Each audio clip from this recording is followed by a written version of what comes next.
Good day!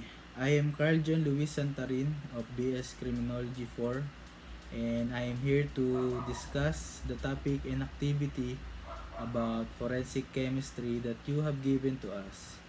Let's proceed. Number 1. Explain the meaning and the scope of forensic chemistry. Forensic chemistry is the application of chemistry and its subfield, forensic toxicology, in a legal setting. The scope of forensic chemistry will also include the application and or development of any molecular and atomic spectrochemical technique, electrochemical techniques, sensors, surface characterization techniques, mass spectrometry, nuclear magnetic resonance, chemometrics and statistics, and separation sciences. Number 2. Explain evidence and provide examples of biological, physical, and chemical evidence being examined in forensic chemistry. Biological evidence helps in proving or disproving an alibi, eliminating a suspect, identifying a suspect, and identifying a victim, like blood, saliva, or semen, and hair. The evidences, such as objects that found in crime scene, are known as physical evidence. The physical evidences are like fingerprints, footprints, handprints, tide marks. These are collected carefully and examined in laboratory using forensic techniques.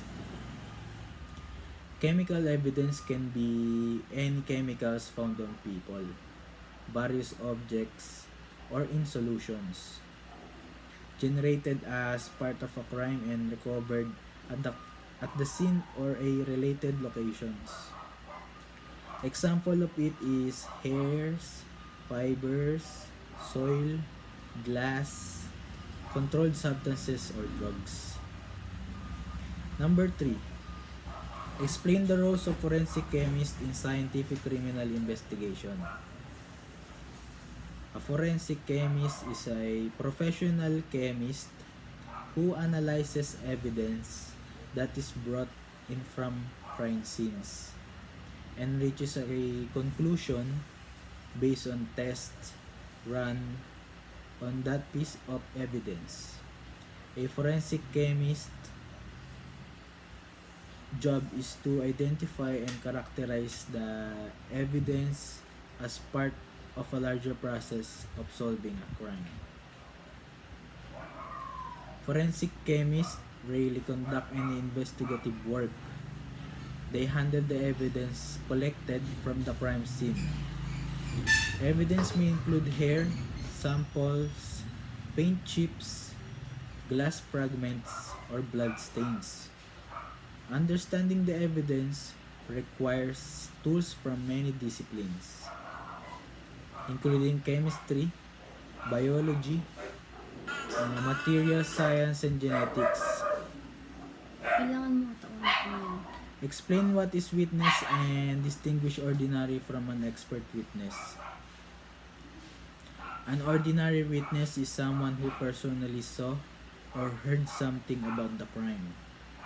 An expert witness is someone who has a special expertise about an element of the crime. Number 5. What are the stages of work of a forensic chemist? Number 1. Microscopical examination. Number 2. Staining test.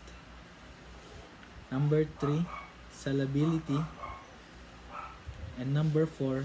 Chemical and physical methods of analysis.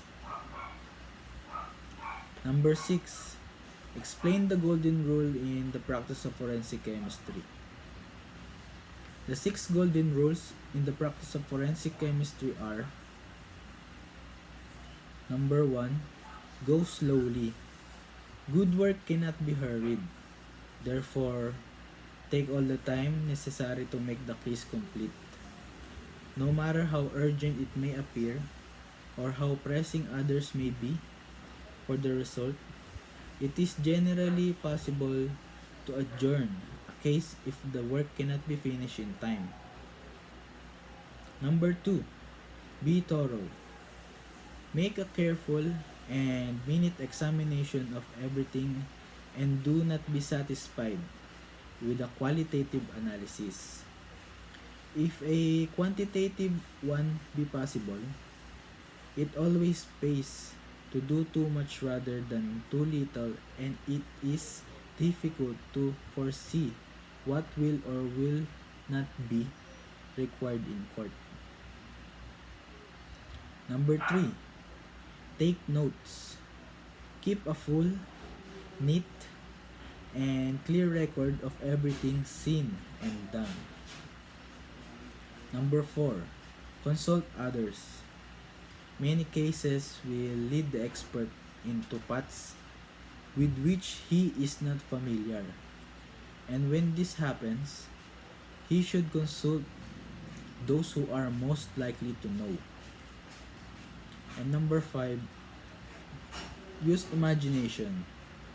This is somewhat hazardous advice, since an exert with a vivid and uncontrolled imagination is a most dangerous person. And number 6, avoid complicated theories. The simplest explanation is the most likely to be the right one.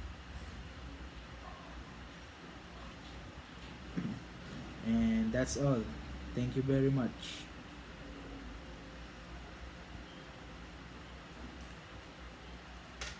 Pwede mo na ikat yan eh.